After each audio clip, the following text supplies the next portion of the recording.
Hello, everybody, and welcome to this episode. Fantastic episode. It's timely on some news that's coming out.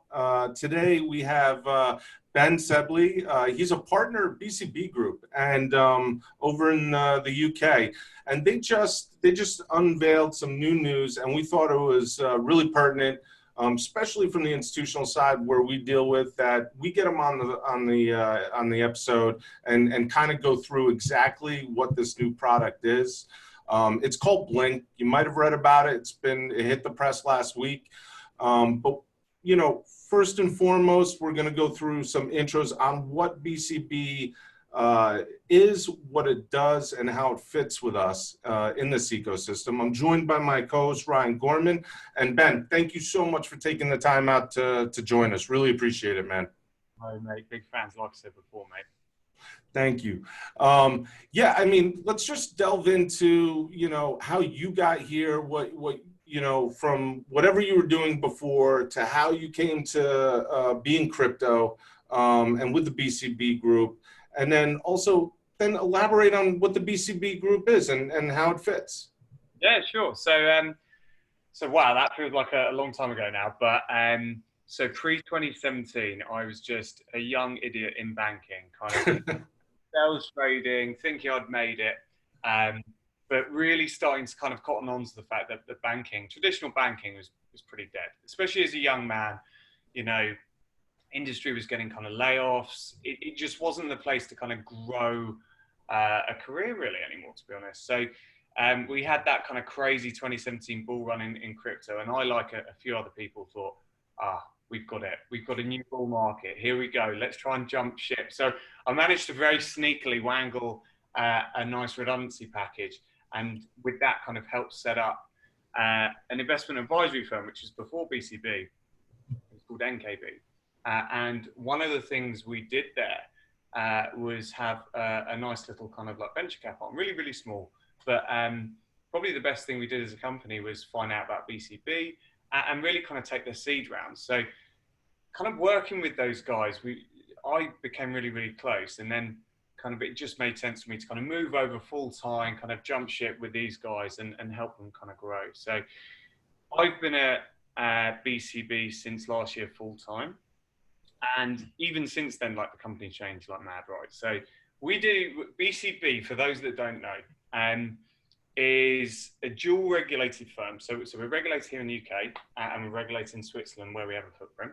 And we do three things. So first thing we do is we offer our clients access to OTC liquidity. So that's either in crypto or FX. And really our USP there is just focusing on settlements time, just trying to get people their coin and their fiat really, really quick. Or if it's FX, just trying to just deliver that FX quick so people can trade and, make use of the volatility in the markets as quick as traditional markets, basically. Well, that's the aim anyway. The second thing we do, which is now what we're kind of starting to become really known for, is we really provide banking services for crypto firms in 29 different currencies now. So our focus is really on Europe, but we're very, very global. And we're lucky enough now that we pretty much kind of bank a lot of if not all of the major names now for everything really outside of US dollars. And that's been really, really good. And we're so lucky. We've got some amazing clients, and they've really helped us kind of work out what we're doing next. And that's where the BLINC part comes into, which I'll kind of come back to later. Final thing we do is something we have called the custody marketplace, where we have kind of lots of custodians as our clients, and luckily they let us kind of interrogate the systems. So what that means for us is we can set up crypto accounts next to your fiat accounts. You can kind of trade between them like mad. Everything sells really quick. And then the next evolution of that really was BLINC. So BLINC is just Europe's answers to instant fiat settlement. So that's really kind of BCB. That's great. Thanks for that. Can you tell us a little bit more, I guess, about the current state of crypto banking in a more broad sense, and I guess how you envision BCB fitting into that? Yeah, definitely. So crypto banking is a really interesting kind of landscape, because basically you've got, in the US, you've got two major banks. You've got Silvergate and Signature, who've done amazing things, and they monopolize the whole US dollar market for banking. and they're really leagues ahead of everywhere else. And come over to Europe, the poorer younger brother, and you've got like this patchwork of kind of crazy old private banks trying to dip their toe in the crypto waters. You've got kind of new younger EMIs who are doing something similar, but you've not really got anything that is dedicated purely to crypto firms. So that's sort of where we slipped in, and we just kind of tried to join the dots and really have that kind of foothold in the European market and service all those kind of European crypto companies or global crypto companies for European exposure. Down in Asia, again, it's a bit more kind of patchwork, and Asia is very much Asia, the US is very much US, and we've tried to basically join those dots sort of in the middle. All right. I'm going to move on to BLINC now, because when I saw the news come across, and in my part of crypto as a prime broker, things like settlement are very, very important, especially crypto to fiat and vice versa. When I saw this news come across the wire last week, I was instantly excited, and I read through it, and I read it again, and I was like, okay, I need somebody to explain to me how this works. So, I mean, if you could just, tell us where the origins of BLINC came from and about the launch. So those familiar with kind of, crypto firms know that it's a nightmare for crypto firms to get a bank account, okay? You can do it now in the US pretty easily with Silvergate and Signature, but the next step was really to solve a problem that traditional kind of banks faced, which was, all these old legacy banking systems means that today, if you're in Hong Kong and you've got a friend in the US, it still takes 2 days to send them money. So, we had like Silvergate and Signature. They basically set up their instant settlement networks to solve that, because they realized pretty much everyone in crypto wants to just send each other money. So market makers want to send exchanges money, traders want to send the exchanges money, and sort of everything in between. And we're sort of kind of trying to span all of that. So we're trying to kind of do the fiat side. We're also trying to do the trading side, as well as sort of the crypto custody. So initially people thought we were a prime broker, but really our core kind of focus is really just getting banking sorted for crypto firms outside of US dollar, because pretty much all the volume goes through in USD. There is a desire for firms to obviously want to trade outside of USD and other things. So we really just try to help set that up. That's great. And your clients must be really, really excited about this. It makes things a lot easier for them. Was it built in response to demand from them, or was this something that came internally, like you had an aha moment and said, what we need, we're going to solve this problem right away? Yeah, so it's sort of a bit of both, because we knew about like the good work that Silvergate had done with their instant network, and we kind of knew, look, we're gonna have to do this at some point. But first, we obviously had to build just our little ecosystem. We had to build kind of our client base. We had to get our offering on par or there or thereabouts. And all the while, we were sort of kind of like, we had it, and we started to build it slowly, and then our clients started to, well, I'll call it was friendly nudging, but basically, they were bullying us behind the scenes with a smile, saying, look, we've got to get this set up. But we've liked that. And really, so in the last few months, we've really seen more kind of institutional demand for instant fiat rails in Europe. And what I've been kind of taken with has been, it's very much global desire. It's not just the European side. It's guys down in Asia, guys in the US, they want Europe to open up quicker. So that's really kind of given us quite a bit of heart. So initially it was us, but the clients really, really kind of sped us. They lit a fire under our asses, basically. I mean, on-off ramps in fiat are so important, and there's so few firms that get it right and whatnot. When BCB has been one of those, solid providers there for firms, whether it's market making desks or OTC desks or whatnot. The fact that, you guys have now evolved into settlement, and not to mention, you guys have the FX component, right? So the FX component is actually a huge differentiator for you guys compared to the just Silvergates and the Signatures of the world. I mean, that must have been the first attraction from counterparties to you. Yeah, I mean, it's amazing you nailed that, because that's really a secret problem in crypto. And we always kind of internally joke that BCB, we're like crypto's dirty little secret, because we're on the phone to prospective clients. They go, hold on, why haven't we heard of you? You sound like you can solve a lot of our problems. Like, yeah, well, and so I just tend to have really happy conversations all day, making people happy. So, but on a serious note, like we've really gone about trying to solve the hardest problems first. And, you know, we speak to the largest global crypto companies who struggle, obviously not only with the banking, but just for, like you say, FX. You know, this is something that, this is like the lowest rung of financial services to get access to. You know, anyone can get access to cheap FX rates. If you're, you know, you get cold called if you're a normal company.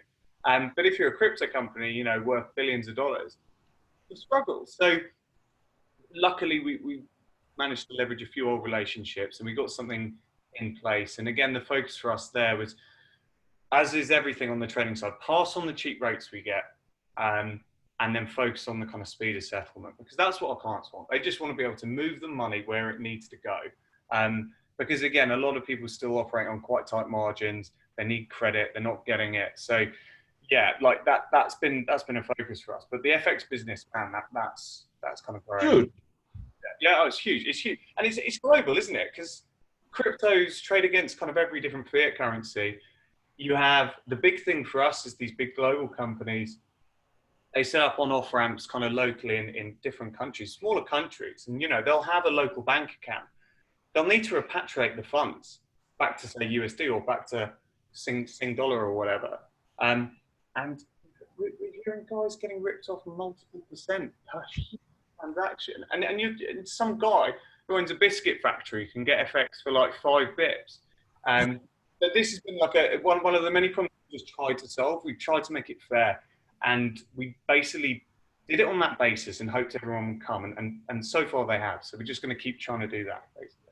That's great. And, you know, it sounds like this came together fairly quickly in terms of when you had the first idea to launching this recently. Why do you think this problem persisted for so long in a space that, you know, it's digital currencies. By nature, it should have been second hand to a lot of the people in the space. Why do you think it persisted for so long? That is a really good question. I think, and we've thought about this, we think it's because they're just, especially in Europe, there weren't any crypto-focused banks looking to solve crypto problems. So, you know, we have banks that have decided to dip their toe into it, but they don't understand the crypto companies, they don't understand the market and crypto problems.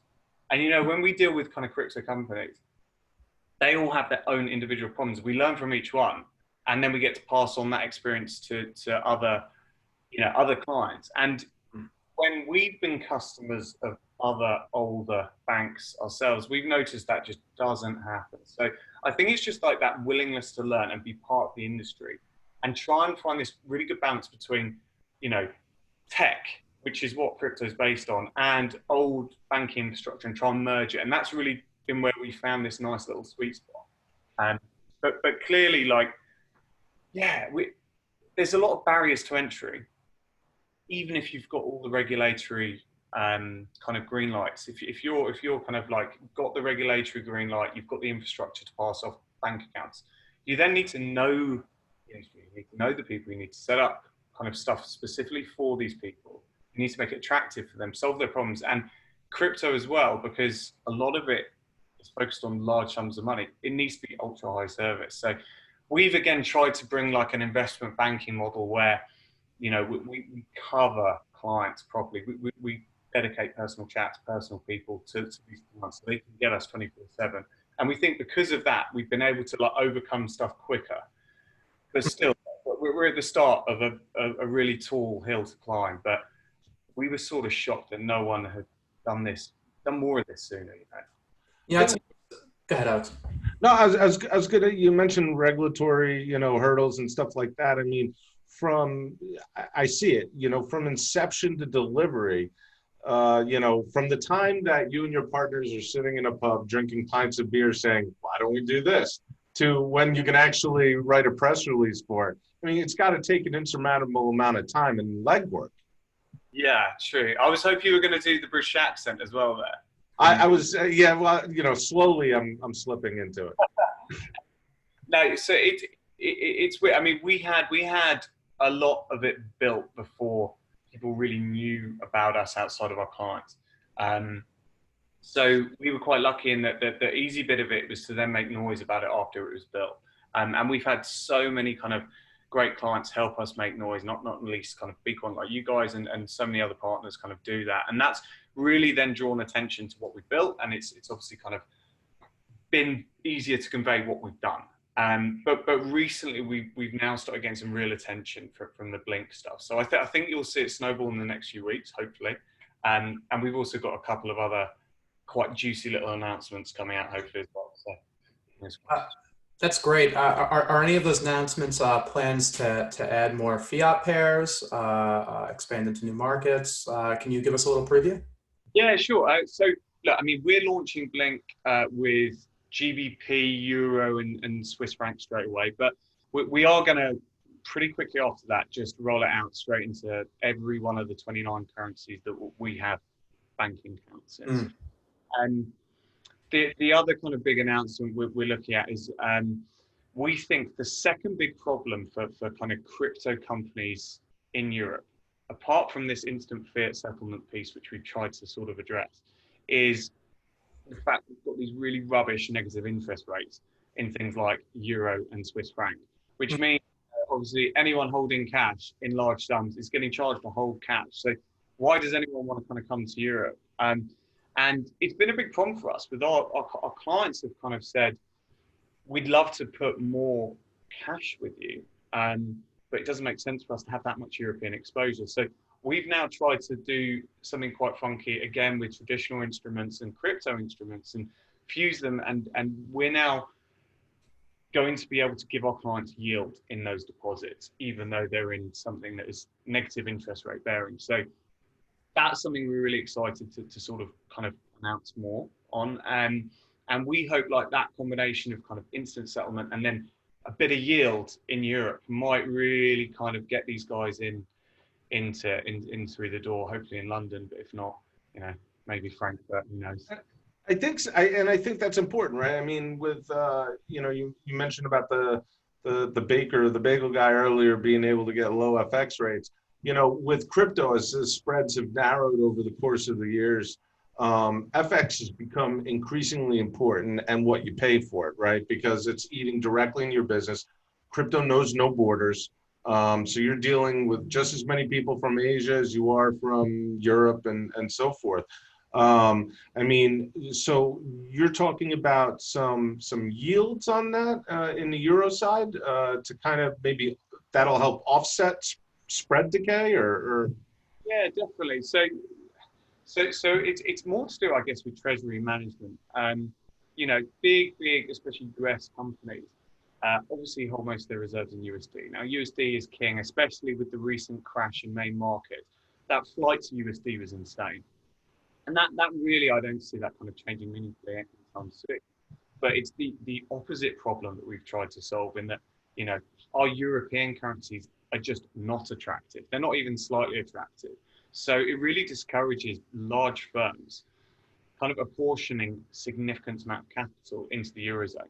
So we've tried to kind of like incentivize them to come here by being able to, obviously we give them the accounts, we give them the instant settlement, and then we give them the ability to generate yield via that nice fusion of traditional and crypto assets. Again, for the client, the experience is really holistic. You don't even know what happens in the back end. You just ask us.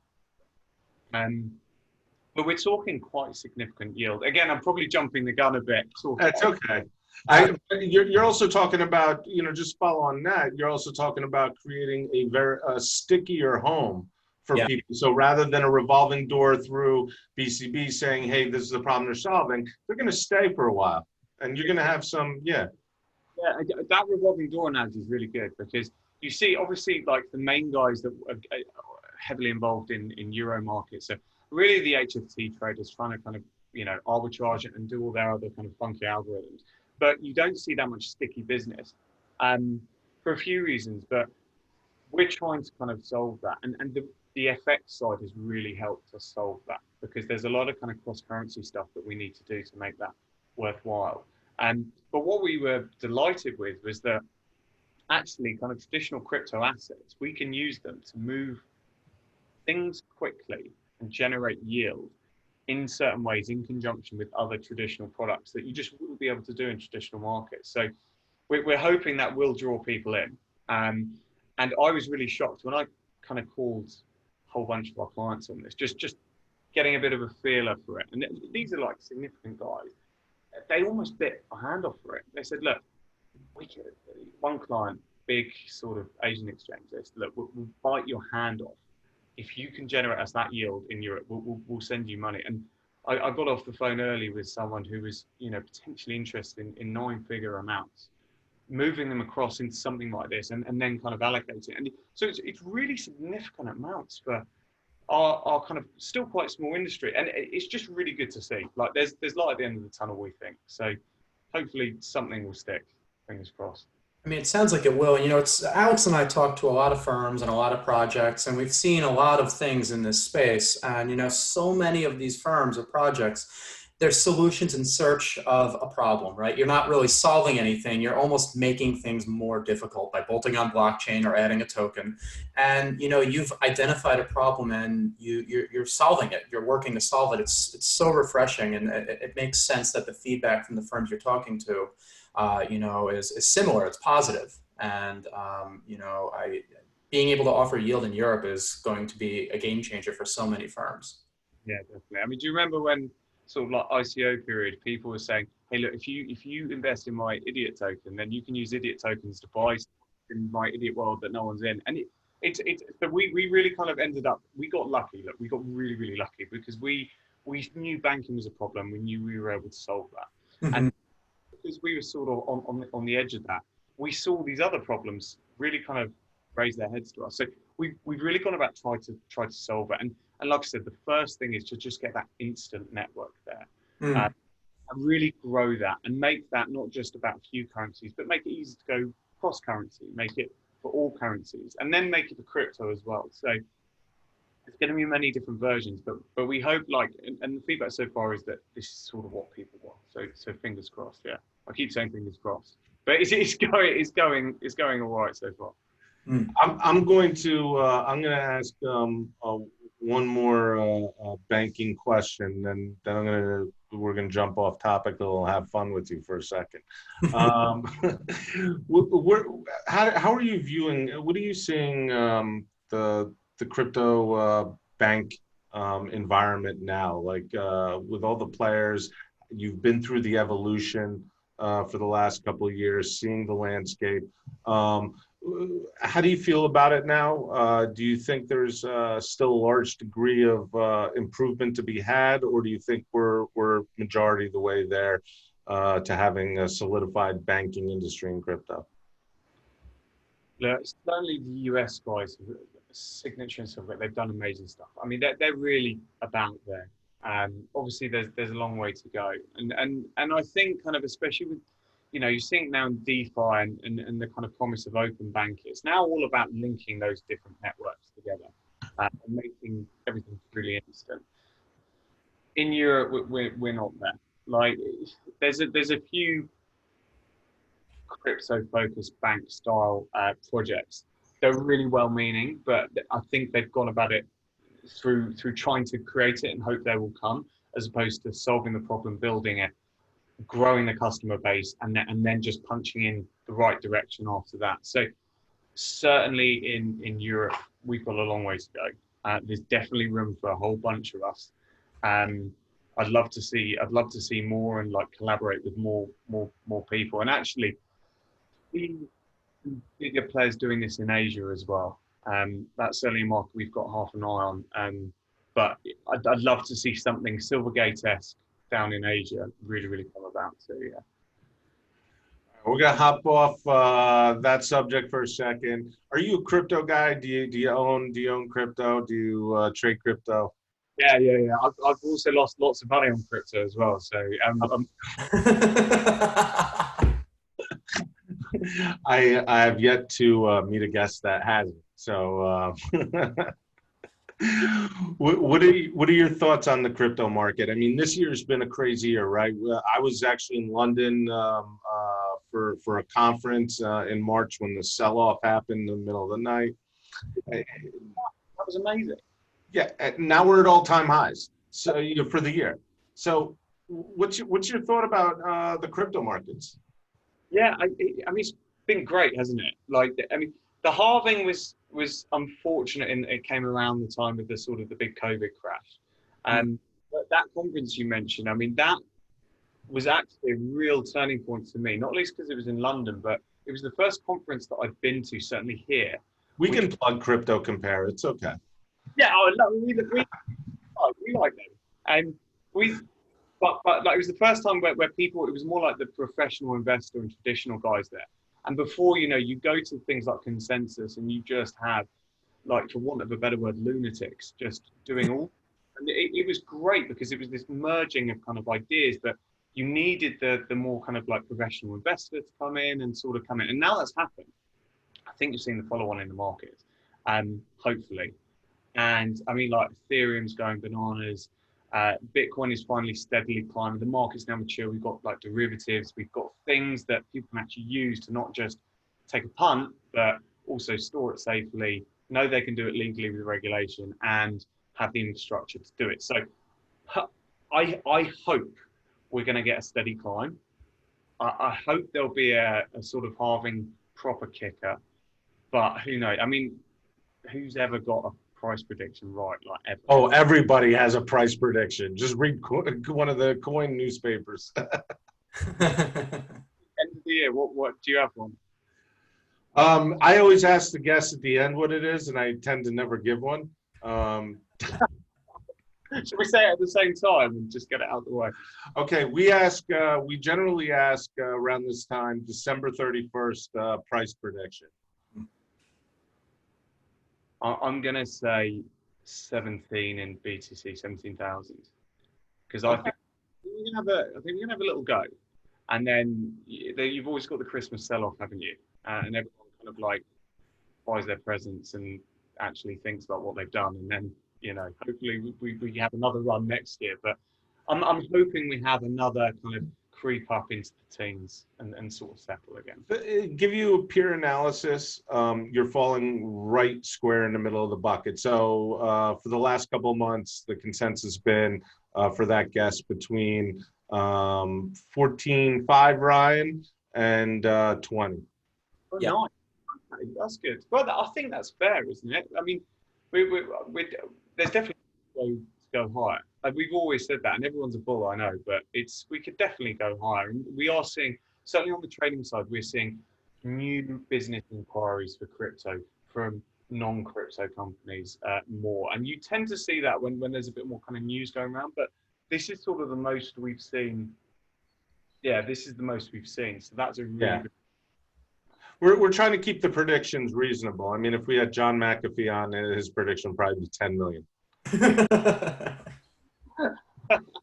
He can do what he wants. He's made his money, so it's fine.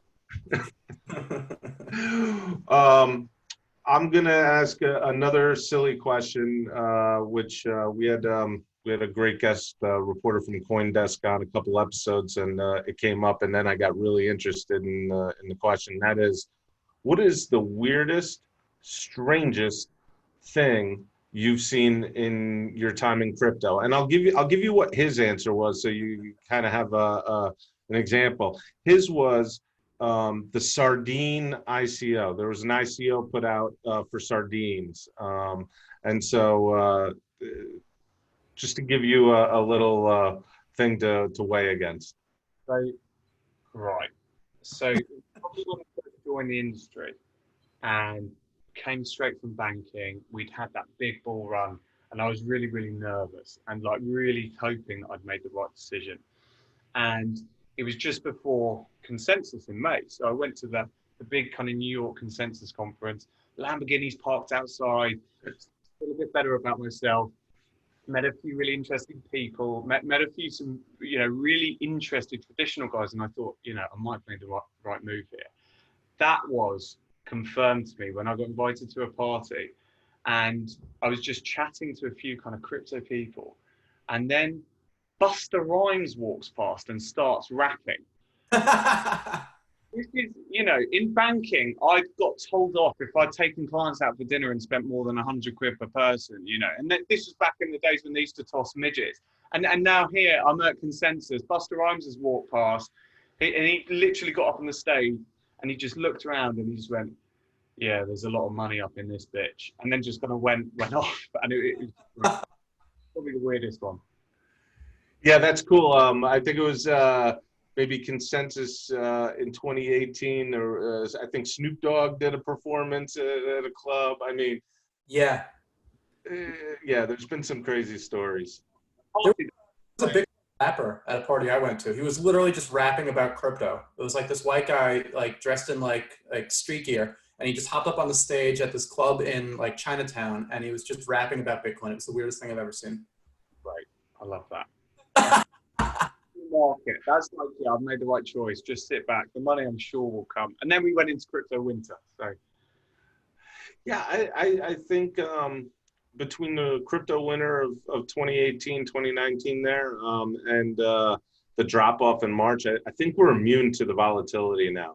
And particularly if you look at U.S. equities to Bitcoin, there's more volatility in the real world, you know, than there is in crypto. So I'm cool. I mean, back in the day, I used to trade like emerging market equity. So, you know, you work like Russia is obviously my biggest market. So they used to do all sorts of crazy stuff every day. And so, that, you know, Bitcoin just kind of dropping 20% isn't the worst thing in the world. No, not at all, man. Not at all. All right, very cool. First of all, I can't wait to get over to London. I was on the phone with some colleagues over there, and they were like, "Hey, you got to come out at the end of this month." Not so sure I'm really down for travel just yet, but I do miss my second home a lot, and I love the crypto community out there for sure.